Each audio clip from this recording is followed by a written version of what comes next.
Sir मेरी तबीयत नहीं सही, पहले मैं दिमाग का फालज होया सी, दवाई खाता रहा, हूँ ना गुर्दे का मसला होया। डॉक्टर ने कहा दवाई खाता रहेगा तो ठीक रहेगा, नहीं तो डायलिसिस होंगे।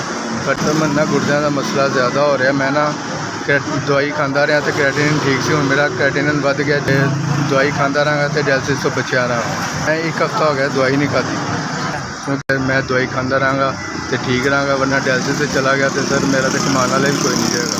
तो बेटियां ने माशाल्लाह पढ़दियां ने, तो उन्हों का खर्चा पता नहीं अल्लाह ताला किस चलाता। ताड़ी मेहरबानी होगी मेरी मदद की जाए, दवाई लैके तो दी जाए।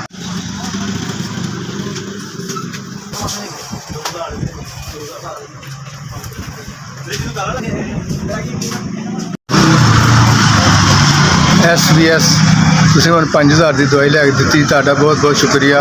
अल्लाह ताला तुहानूं अजर अजीम अता फरमाए और कामयाबियां अता फरमाए।